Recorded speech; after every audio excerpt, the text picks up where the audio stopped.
नमस्कार, जोहार, आप सभी का स्वागत है एक बार फिर से झारखंड की तमाम बड़ी खबरों के साथ जो कि शाम के बुलेटिन समाचार के साथ आती हैं।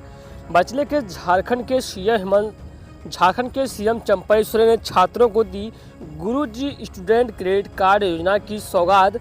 बोले अब पढ़ाई के लिए नहीं करें पैसे की चिंता। झारखंड के सीएम चंपई सोरेन ने आज गुरुजी स्टूडेंट क्रेडिट कार्ड योजना की सौगात दे दी है। उन्होंने कहा कि पैसे की चिंता न करें, सरकार आर्थिक मदद करेगी। ऐसे में झारखंड की सरकार लगातार अपने छात्रों से लेकर के स्टूडेंट तक के लिए अच्छे काम कर रही है, जिसमें सीएम चंपई सोरेन ने आज सोमवार को झारखंड के विद्यार्थियों को बड़ी सौगात दी है। उन्हें गुरुजी स्टूडेंट क्रेडिट कार्ड योजना व मानकी मुंडा छात्रवृत्ति योजना का शुभारंभ किया। मुख्यमंत्री ने रांची के क्षेत्रीय विज्ञान केंद्र में नवनिर्मित 3D थिएटर का भी उद्घाटन किया। उन्होंने रांची के खेलगांव स्थित हरिवंश टाना भगत स्टेडियम में आयोजित समारोह में छात्रों को संबोधित करते हुए कहा कि आप सिर्फ पढ़ाई की चिंता न करें, राज्य सरकार आपकी आर्थिक मदद करेगी। बेहतर शिक्षा व्यवस्था से ही बेहतर समाज और राज्य का निर्माण हो सकेगा। झारखंड के बच्चे बच्चियों के परिवार को सरकार उड़ान देगी। उन्होंने कहा कि पढ़ाई में पैसा बाधक नहीं बनेगा, आप निश्चित होकर पढ़ाई कीजिए, राज्य सरकार आपकी आर्थिक मदद करेगी। बजट के मुख्यमंत्री चंपई सोरेन ने कहा कि झारखंड के गरीब बच्चे बच्चियों को पढ़ाने के लिए पैसे की चिंता करने की अब जरूरत नहीं है। आप अपना भविष्य संवारने की दिशा में आगे बढ़िए, राज्य सरकार आर्थिक मदद करने को तैयार है। सोमवार को सीएम ने विद्यार्थियों को गुरुजी स्टूडेंट क्रेडिट कार्ड योजना और मानकी मुंडा छात्रवृत्ति योजना का तोहफा दिया। मुख्यमंत्री ने बड़े बच्चों को हौसला बढ़ाते हुए कहा कि अब आपके और अपनी पढ़ाई के बीच आर्थिक तंगी बाधा नहीं बनेगी। राज्य सरकार आपके परिवार को उड़ान देने के लिए जुट चुकी है। तो इसलिए वो CA नोटिफिकेशन होता है आज जारी। पीएम मोदी कर सकते हैं बड़ा ऐलान, CA की अधिसूचना आज जारी हो सकती है। जी हाँ, खबर निकल के आ रही है कि आज पीएम नरेंद्र मोदी अब से कुछ देर में देश को संबोधित करेंगे और CA का नोटिफिकेशन भी जारी करेंगे। बजले के खबरों में कहा जा रहा है कि अब से कुछ देर बाद संबोधित करेंगे। मीडिया सूत्रों के अनुसार माने तो अब से थोड़ी देर में प्रधानमंत्री नरेंद्र मोदी बड़ा ऐलान कर सकते हैं। ऐसे में कुछ मीडिया एजेंसी का कहना है कि नोटिफिकेशन से समय की जानकारी के साथ साथ ही पीएम मोदी देश के सामने आ सकते हैं। तो इसलिए पलामू में बेटी की हत्या कर 100 छिपाने के आरोपी पिता समेत 6 गिरफ्तार, कुल्हाड़ी हुई बरामद। पलामू में बेटी की हत्या का 100 छिपाने के आरोप में पिता समेत 6 आरोपियों को पुलिस ने अरेस्ट कर लिया है। हत्या में प्रयुक्त कुल्हाड़ी भी बरामद कर ली गई है।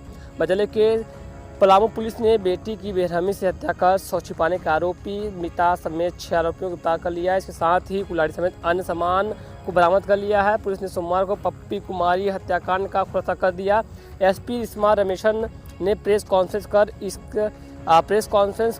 हत्याकांड के पिता समेत 6 आरोपियों को गिरफ्तार की जानकारी दी। उन्होंने बताया कि 8 मार्च को पलामू जिले के चैनपुर प्रखंड के सतलुआ ग्राम में नदी के किनारे एक बच्ची का शव होने की सूचना पुलिस को मिली थी। इसके बाद पुलिस ने एक्शन लिया और पुलिस अनुसंधान में पता चला था कि मृतका का नाम पप्पी कुमारी है। पलामू के पुलिस अधीक्षक इस्मा रमेशन ने जानकारी दी कि बेटी की हत्या कर छिपाने के आरोप में उसके पिता मथुरा सिंह, भाई जितेंद्र सिंह समेत 6 अन्य लोगों पर कार्रवाई की गई है और सामान बरामद किए गए हैं। तो इसलिए वो राज्यसभा चुनाव के लिए इंडिया गठबंधन की तरफ से डॉक्टर सरफराज अहमद ने दाखिल किया पर्चा और इंडिया गठबंधन की तरफ से डॉक्टर सरफराज अहमद ने भी पर्चा दाखिल कर लिया है। इस मौके पर उन्होंने झामुमो के आलाकमान के प्रति अपना आभार प्रकट किया है। इंडिया गठबंधन की तरफ से नामित प्रत्याशी डॉक्टर सरफराज अहमद ने आज राज्यसभा चुनाव के लिए अपना पर्चा दाखिल किया। इस मौके पर उनके साथ झारखंड के मुख्यमंत्री चंपई सोरेन, मंत्री मिथिलेश ठाकुर, मंत्री सत्यानंद बोझा, मंत्री आलमगीर आलम, माले विधायक विनोद सिंह आदि मौजूद रहे। नामांकन पत्र दाखिल करने के बाद पूर्व विधायक ने कहा कि पार्टी में अपना वादा पूरा किया है, इसके लिए मैं शुक्रगुजार हूं। वहीं मौके पर मौजूद सीएम चंपई सोरेन ने डॉक्टर सरफराज अहमद को बधाई दी।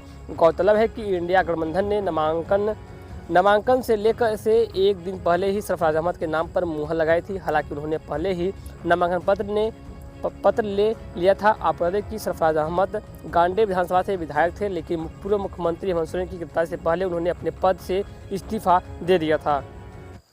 तो वहीं वो राज्यसभा उम्मीदवार प्रदीप वर्मा ने नामांकन किया दाखिल, बीजेपी आलाकमान का किया शुक्रिया अदा।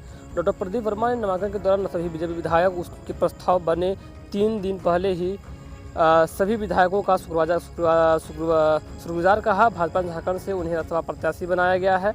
बजले के झारखंड में राज्यसभा की 2 खाली सीटों पर होने वाले चुनाव को लेकर बीजेपी के उम्मीदवार प्रदीप वर्मा ने सोमवार को अपना नामांकन दाखिल किया। नामांकन दाखिल का प्रदीप वर्मा ने बताया कि बीजेपी आलाकमान का बहुत शुक्रिया अदा करता हूं, जिन्होंने एक छोटे से नेता को एक बड़ी जिम्मेदारी दी है। साथ ही मेरे साथ यहां पर मौजूद तमाम भाजपा के विधायकों को मैं शुक्रगुजार हूं। प्रदीप वर्मा ने जब विधानसभा चुनाव के दौरान हॉर्स ट्रेनिंग और कैश कांड से हटकर निर्विरोध चुनाव पर सवाल किया गया तो उन्होंने कहा कि यह मोदी जी का काल है, यहाँ कोई गड़बड़ी नहीं होगी। बता की नामांकन पत्र 2 सीट में दाखिल किया गया है। नामांकन के दौरान सभी बीजेपी विधायक उन्हें प्रस्तावक बने। गौरतलब है कि 3 दिन पहले ही भाजपा ने झारखंड से उन्हें राज्यसभा प्रत्याशी बनाया है। नामांकन दाखिल करने से पहले प्रदीप वर्मा सहित भाजपा के तमाम विधायकों ने विक्ट्री साइन दिखाते हुए जीत का इशारा किया है। इस दौरान विधायकों ने विधानसभा के बाहर पीएम मोदी जिंदाबाद, आपकी बात 400 पार के नारे भी जमकर लगाए हैं। तो दूसरी ओर रांची बनास वंदे भारत ट्रेन का कितना हुआ किराया, पीएम मोदी करेंगे 12 मार्च को ऑनलाइन शुभारंभ। बनारस से रांची आने वाले यात्रियों को नाश्ता की सुविधा नहीं मिलेगी। बनारस से रांची का किराया 2,675 रुपये खाना के साथ और बिना भोजन के 2,325 रुपये तय किया गया है। बजले के रांची बनारस वंदे भारत ट्रेन का ऑनलाइन शुभारंभ 12 मार्च को प्रधानमंत्री नरेंद्र मोदी करेंगे। रांची से यह ट्रेन सुबह 5:10 खुलेगी और बनारस दोपहर 1 बजे पहुँचेगी। रांची से बनारस का सफ़र 7 घंटा 50 घंटे का होगा। रांची से बनारस के लिए इस ट्रेन का एग्जीक्यूटिव क्लास का किराया नाश्ता और भोजन के साथ 2,725 रुपये और बिना नाश्ता और भोजन के 2,325 रुपये है। वहीं चेयर कार का किराया नाश्ता व भोजन के साथ 1,505 व बिना नाश्ता भोजन के 1,160 रुपये है। वहीं बनारस से रांची आने वाले यात्रियों को नाश्ता की सुविधा नहीं मिलेगी। बनारस से रांची का किराया 2,675 रुपये खाना के साथ और बिना भोजन के साथ 2,325 रुपये तय किया गया है। बजले वहीं चेयर कार का किराया 1,450 रुपये भोजन के साथ व बिना भोजन के साथ 1,160 रुपये तय किया गया है। डीआरएम जसमीत सिंह बिंद्रा ने कहा कि 12 मार्च को पूरे देश में 10 जगहों पर वंदे भारत ट्रेनों का शुभारंभ प्रधानमंत्री द्वारा किया जाएगा। तो दूसरी ओर लातेहार में भीषण सड़क हादसा हो चुका है। ट्रक के झपेट में आने से 2 सगे भाई की मौत हो गई है। 2 घंटे से NH39 जाम हो चुका है। विरोध में लोग जुटे हुए हैं। महिंद्रा शोरूम के समीप NH39 सड़क में ट्रक की झपेट में आने से बाइक सवार 2 सगे भाई की मौत हो गई है। उनकी पहचान युगल प्रसाद संतोष प्रसाद के रूप में हुई है। दोनों भाई करकट स्थित अपने मकान का किराया वसूलने गए थे। किराया लेकर दोनों बाइक से लौट रहे थे, तभी यह हादसा हुआ है। 20 फीट तक घसते गए दोनों भाई, ड्राइवर हुआ फरार। डाल्टनगंज से रांची जा रही ट्रक UP 25 CT 8283 ने मोटरसाइकिल में टक्कर मारी। दोनों भाई की मौके पर ही मौत हो गई। दुर्घटना के बाद ट्रक चालक दोनों भाई को करीब 20 तक घसते हुए ले गए। युगल प्रसाद का 102 हिस्सों में बढ़ गया। दुर्घटना के बाद ट्रक चालक और उपचालक मौके से फरार हैं। घटना से सूचना मिलते ही स्थानीय विधायक बैजनाथ राम और SDPO अरविंद कुमार डबल के साथ घटनास्थल पर पहुंचे। आसपास के लोग और परिजन इस घटना से नाराज होकर उग्र हो गए थे। कई गाड़ियों के शीशे तोड़े गए और परिजनों ने ट्रक चालक की जल्द से जल्द गिरफ्तारी और मुआवजा की मांग को लेकर करीब 2 घंटे से सड़क जाम किया है। कारण दोनों और सड़क पर वाहनों की लंबी कतार लग गई। तो दूसरी ओर मांडर में पूरे राशन डीलर का 100 हुआ बरामद। 12 एकड़ जमीन को लेकर चल रहा था विवाद। परिजनों का आरोप, दूसरे पक्ष के लोगों ने की हत्या। मांडा थाना के डांगर बंसली पंचायत अंतर्गत परयांगो गांव में एक महिला की हत्या गला दबाकर कर दी गई। घटना सोमवार सुबह लगभग 5 बजे की बताई जा रही है। मृतक का नाम दुलारी देवी बताया गया है। यह परयांगो गांव की रहने वाली थी।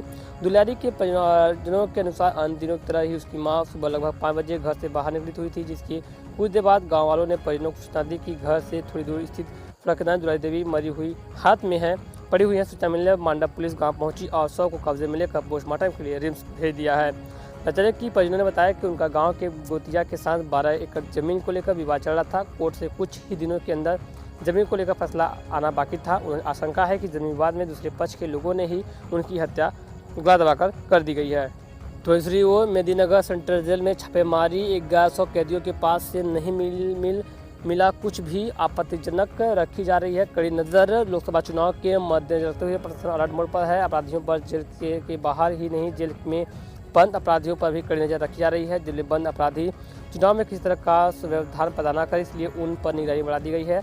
रविवार की रात पलामू स्थित मेदिनीनगर सेंट्रल जेल में उपायुक्त सह जिला दंडाधिकारी शशि रंजन के निर्देश पर छापेमारी की गई है। जेल के हर वार्ड को अधिकारियों और पुलिस जवानों ने खंगाला है।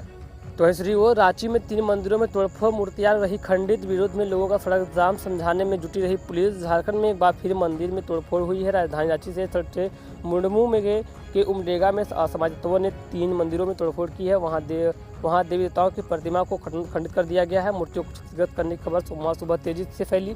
आक्रोशित ग्रामीणों की भीड़ मंदिरों में जमा होने लगी। लोगों ने में काफ़ी आग्रह दिखा गया।